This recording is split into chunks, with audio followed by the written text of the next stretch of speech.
आज तक स्टोरीज के मुअज़्ज़िज़ नाज़रीन अस्सलामु अलैकुम।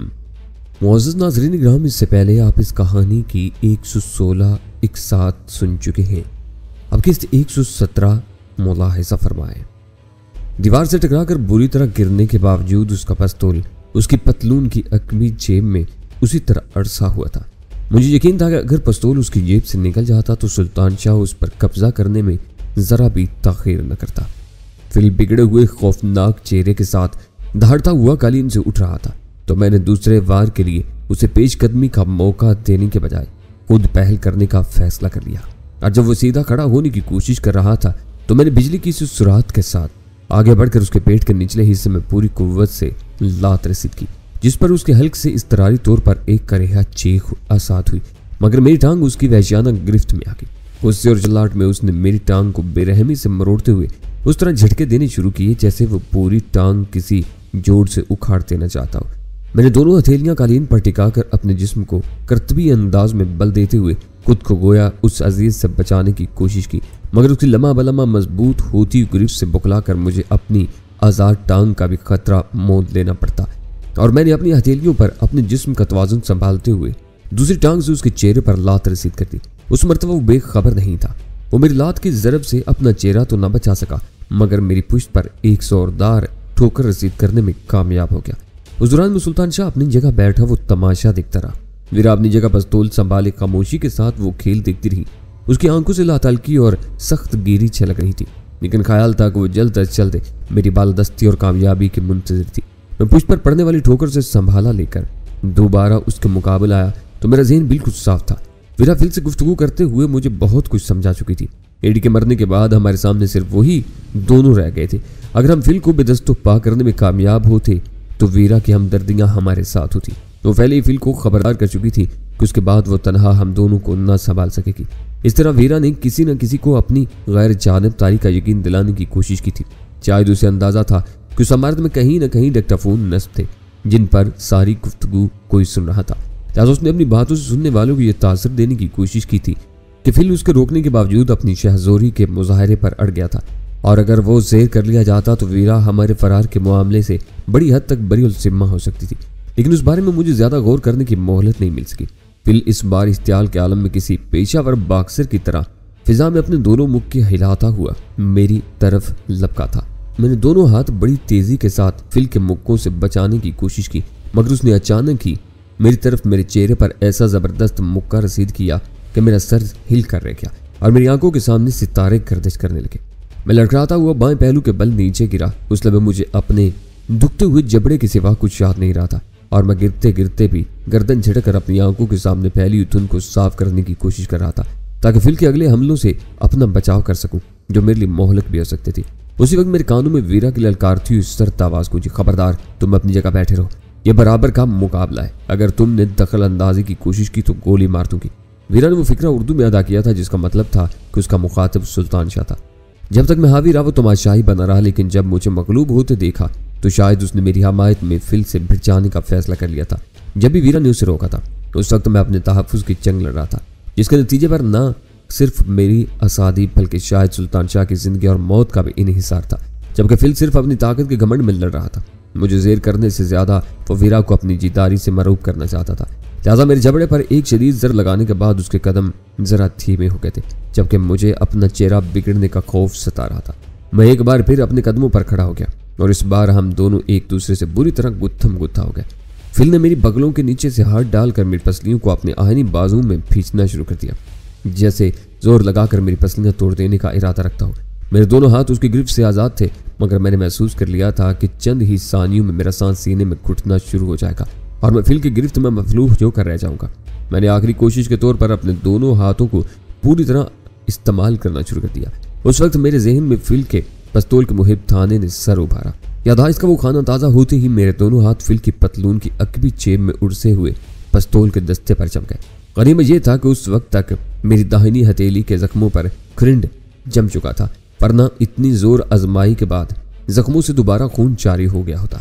मेरी उंगलियां हर किस्म के हल्के आतिशी हथियार की खूब आदी हो गई थी, इसलिए सेफ्टी केज हटाने में मुझे जरा भी दिक्कत पेश न आई और मैंने फिल के पिस्तौल के नाल उसकी खोपड़ी के अकबी हिस्से से लगाकर ऐसे जाविये से गोली चला दी कि अगर वो उसकी खोपड़ी के पार भी निकल जाती तो मेरा सर या चेहरा उसकी इज्जत में ना आता। ओह, ये क्या कर दिया तुमने?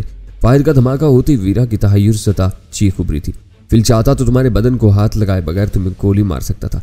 उसे गोली का निशाना बनाते ही उसकी गिरफ्त से आजाद हो चुका था और वो किसी शैतीर की तरह कालीन पर गिरकर यूं बुरी तरह तड़प रहा था जैसे उसे कुछ नजर ना आ रहा हो। मैंने उस पर तहय्युर अमेज नजर डालकर वीरा की तरफ देखा।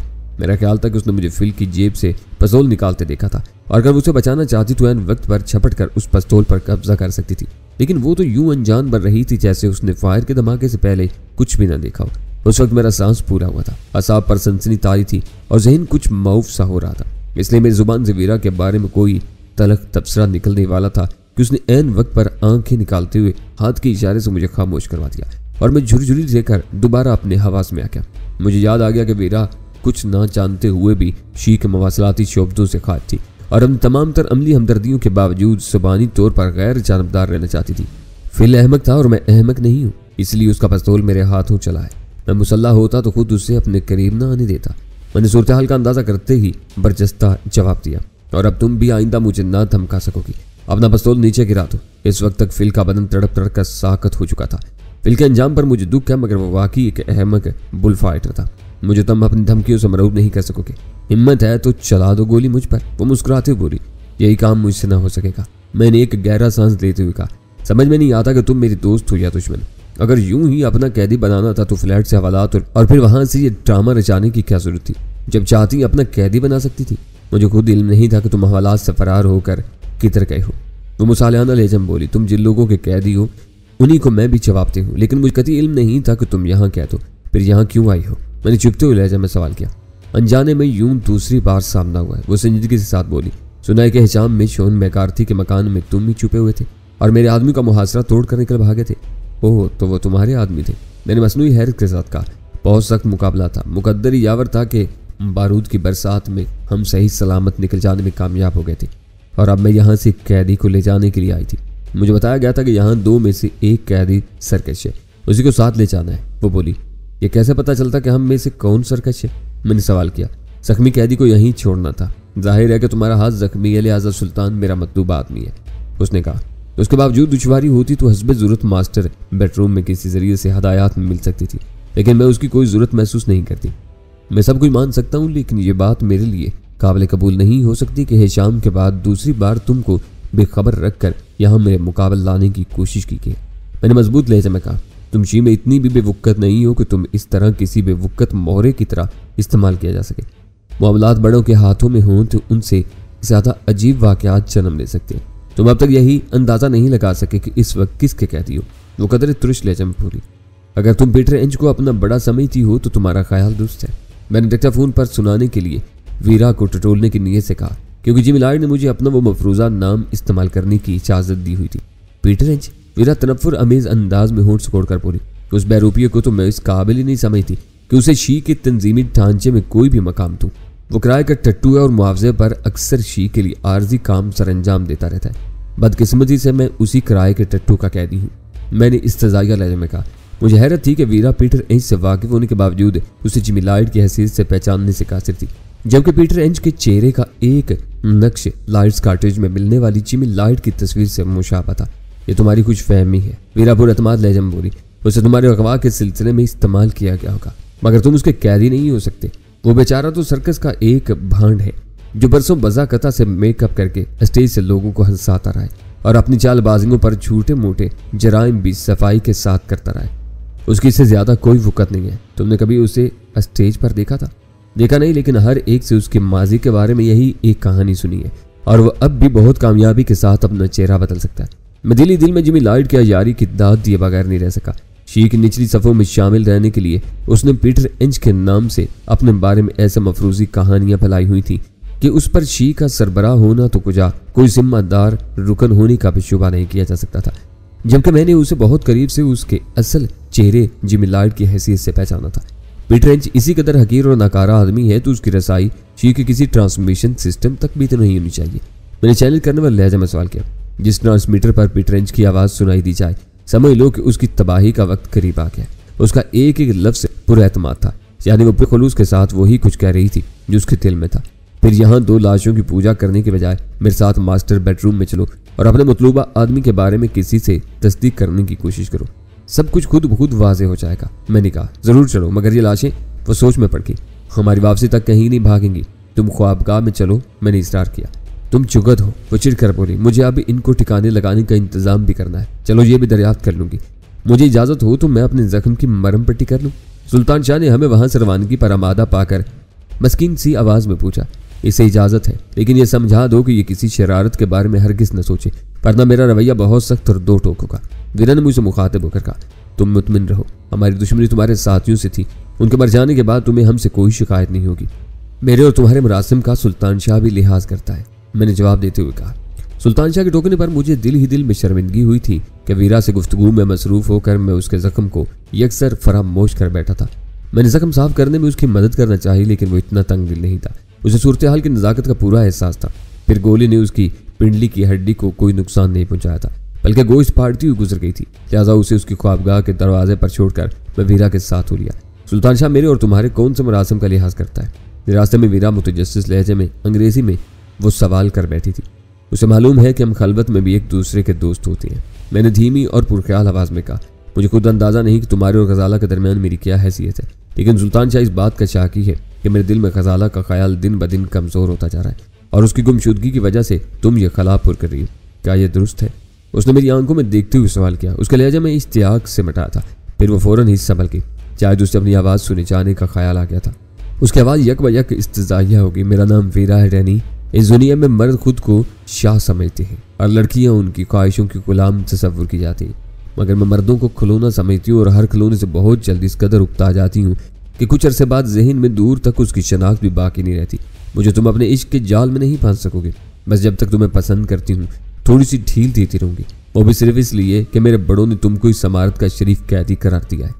मुझे सोचना पड़ेगा, मैंने उदास लहजे में कहा। शायद जिस्मों की भूल फलियों से गुजरने वाले रास्ते मुझे आखिर में गजाला ही के नाम तक पहुंचाते, क्योंकि वो एक मशरकी लड़की है जो ना खुद खिलौना बन सकती है और ना किसी और को अपना खिलौना समझने के बारे में सोच सकती है। मशरक का ताना न दो, वो तलख लहजे में बोली। मैं तुम्हारे मुल्क में बुरे लोगों के साथ काफ़ी दिन गुजार चुकी हूँ। खिलौने वहाँ भी बिकते हैं, बल्कि बहुत सिसकते बिकते हैं और बेजोड़ बिकते हैं। वेरी गुड वीरा डार्लिंग। हमारे ख्वाबगाह में घुसते ही चौबी सोफे के निचले हिस्से से तहसीन अमेज रेडियाई आवाज़ सुनाई थी और वीरा की बात अधूरी रह गई। तुमने तबीयत खुश कर दी। दूसरी तरफ से पीटर एंज या जिमी लाइट की आवाज़ सुनाई दे रही थी। तुम्हारे ख्यालात बहुत वाजे और काबिल कदर हैं, मगर यह बुरी बात है कि तुम्हारा अमल इतना वाजे नहीं है। तुम उल्लू के पट्टे कौन होते हो मेरे मामलात में दखल देने वाले? फिर उसकी आवाज़ पहचानते ही एकदम भड़क उठी। मैं तुम्हारा खादिम पीटर एंज हूं माय डियर बेबी। उसकी आवाज़ चिढ़ाने वाली हो गई थी और उस वक्त तुम्हें जो काम सौंपा गया है उसके लिए तुम बराह रास्त मुझ ही को जवाब दे हो। मैं अपने ऊपर किसी घटिया भांड की बालादस्ती तस्लीम नहीं करती। वीरा की बरहमी बढ़ती ही जा रही थी। तुम्हें इस बाई चैनल ट्रांसमीटर पर कदे की तरह रेंगने का इख्तियार किसने दिया है? शायद इसी ने जिस पर तुम जबरदस्ती अपना बाप होने का इल्जाम लगाती फिरती हो, क्योंकि शी के तमाम फैसलों की आखिरी जिम्मेदारी उसी की होती है। टैनी को पकड़ने के लिए दाऊद और ग्रुप 9 की नाकामी के बाद तुम भी हिशाम में झक मारकर वापस आ गई, तो तुम्हारे बड़ों ने इस काम के लिए मेरी खिदमत हासिल की और मैंने मुख्तसर सी मुद्दत में इन दोनों को मुकर्रर ठिकाने पर पहुंचा दिया। जब तक मैं इन दोनों को किसी के चार्ज में ना दूं, इस मुहिम का सरबराह ही रहूंगा और इसी हैसियत में इस वक्त तुमसे मैं मुखातिब हूँ। वीरा उसे पीटर एंज समझकर उसकी तस्दीक कर रही थी, मगर मैं अच्छी तरह जानता था कि वो किससे बात कर रहा था। मेरे लिए बाप बेटी की वो गुफ्तगू सख्त तहय्युर अंगेज थी। ऐसा मालूम हो रहा था जैसे जिमी लाइट दानिस्ता वीरा को चिढ़ाकर गालियां खाने पर तुला हुआ। मेरे दानिश में उसका वाहिद सबब यह था कि उन दोनों के माबैन जो भी रिश्ता था वो मजहब, इखलाक और कानून की सारी हदूद से मावरा था, इसलिए गुफ्तगू में भी वही रंग गालिब था। चाहे शहर के सब लोग मर गए हैं जो तुमसे काम लेने की नौबत आ गई। वीरा का लहजा जहरीला था, मगर तुम इस ट्रांसमीटर पर मुझसे मुखातिब हो जिस पर कोई खारिजदा कुत्ता भी भौंकने लगे तो मैं जवाब देने पर मजबूर होंगी, इसलिए जो पूछना है बिला तवक्कुफ पूछते चले जाओ। पहली बात कि तुमने एडी के कत्ल के बाद फिल को दानिस्ता कत्ल क्यों करवाया? तुम सामने होते तो इस इल्जाम तराशी पर तुम्हारा मनहूस चेहरा नोच लेती।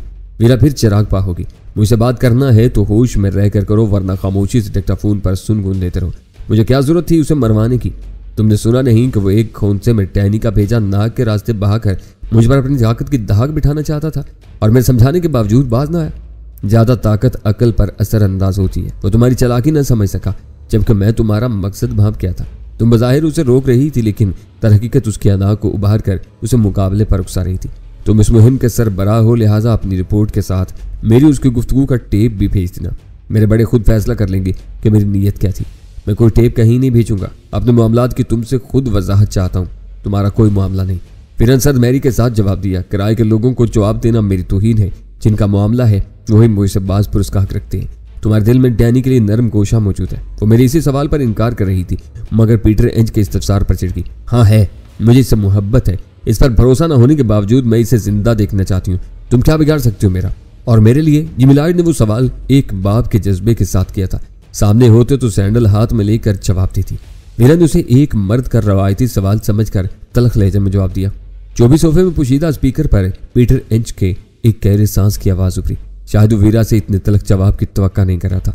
वो खुद अजीब सी ज़हनी कैफियत से दोचार था और उसने खुद ही वीरा से अपने ताल्लुक को अपने लिए सुहाने रूप बनाया हुआ था। अगर वीरा अपने दावे में झूठी थी तो जिमी लॉयड जैसे संगदिल आदमी के लिए बहुत आसान था कि अपनी जात को बदनामी से बचाने के लिए वो खामोशी के साथ मुद्दतों पहले वीरा को ठिकाने लगवा देता। एमी फ्रांसिस जैसी तनहा और मजबूर लड़की के बारे में अपना सफाकाना फैसला सादर करके जिमी लॉयड ने मुझ पर अपनी शक्ल कल्बी वाज़ेह कर दी थी। लेकिन दूसरी तरफ वो अपने और वीरा के रिश्ते के बारे में अपनी जुबान से कोई एतराफ़ करने के लिए तैयार नहीं था।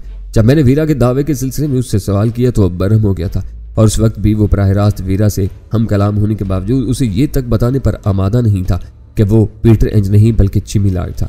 पीटर एंज बनकर वो वीरा से गालियां खा रहा था, जी के मामलात में उसे जरूरत से ज्यादा ढील देता रहा था और वीरा को बखबर किए बगैर उम्मीद भी कर रहा था कि वो खुद ही अपने रवैये की इस्लाह करके महज छठी हिस्स के सारे उसका एहतराम करेगी।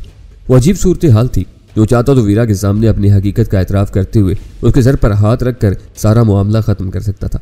बाप को सामने पाकर बरसों की तरसी हुई वीरा खुद उसके सीने से लग जाती, लेकिन वो वीरा से अलग रहते हुए भी हर लम्हे उसकी निगहदाश्त करता रहता था।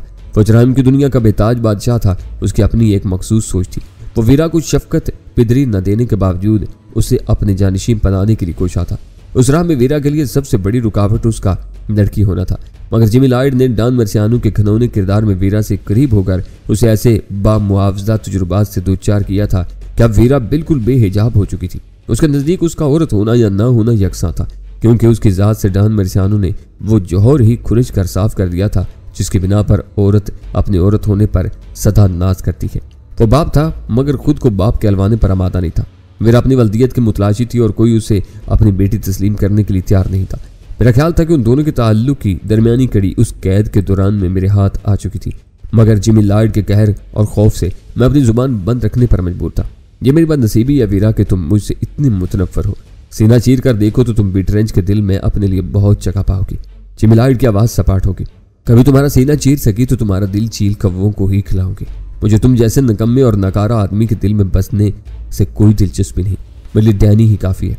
मुझे भी तुमसे इश्क नहीं है, बस चिढ़ाने में लुत्फ आता है। पीटर एंज का लहजा यक बयक शौक हो गया। अब तुम फौरन सुल्तान शाह को साथ लेकर वहां से चल दो ताकि मैं अपने दूसरे काम भी निपटा सकूं, और अगर मैं डैनी को भी साथ ले जाना चाहूँ तो मैं तुम्हें ना रोक सकूंगा, लेकिन मेरी सारी मेहनत बर्बाद हो जाएगी। वो लोग डैनी के बगैर मुझे एक पैसा भी नहीं देंगे। तुम इनसे अच्छी तरह वाकिफ हो। और लाशों का क्या होगा? वीरा ने अपनी रस्ट वाच पर निगाह डालते हुए सवाल किया। तुम इन्हें भूल जाओ। मुर्दों की देखभाल भी मेरे ही मुआहदे में शामिल है, लेकिन मैं यहाँ तनहा नहीं रह सकता। मैंने पहली बार दखल अंदाजी करते हुए एहतजाज किया। Shut up! पीटर एंज की आवाज़ एकदम गुर्राहट में तब्दील होगी। तुम यहाँ मेहमान नहीं, मेरे कैदी हो। ऐसी सूरत में वीरा मेरे साथी को यहाँ से ना ले जा सकेगी। इसकी खिलाफबाजी पर मुझे भी यक बयक ताव आ गया। मेरे और उसके लाख इख्तलाफात से ही, मगर तुम इससे फ़ायदा उठा सकोगे। फिर तुम दोनों को यहीं ठिकाने लगवाना होगा। मैं तुम्हें जिंदा रखने का पाबंद नहीं हूँ। पीटर की सर्द और बेरहमाना आवाज़ उभरी। वो लोग सिर्फ तुम्हारी बाजियाबी में दिलचस्पी रखती हैं। उन्हें तुम्हारे जिंदा या मुर्दा होने से कोई गर्ज नहीं है। फिर शायद वीरा के लिए एमी की कहानी दिलचस्पी से खाली नहीं होगी। मैंने धमकी थी, तुम्हारा हश्र इबरतनाक कर दूंगा। गजबनाक आवाज़ सुनाई दी। एमी एक हादसे में मर चुकी है। अगर तुमने दोबारा उसका नाम लिया तो मेरे ताब से न बच सकोगे। मौत से ज़्यादा इबरत किसी अंजाम में नहीं होती, और मैं उसके लिए तैयार हूँ। मेरे होते हुए तुम डैनी का बाल भी बीका न कर सकोगे। वीरा बोली। और अब मैं एमी की कहानी ज़रूर सुनना चाहूँगी। तुम डैनी को नहीं रोक सकते। इसका मतलब है कि तुम बगावत पर आमादा हो। मैं तुम्हारी वफादार कब थी जो अब बगावत करूंगी? वीरा ने तुरुश लहजे में कहा और मेरे शाने पर हाथ मारकर खामोशी के साथ वहां से किसी का इशारा किया। यह मामला अब शी से हटकर मेरे और तुम्हारे दरमियान है।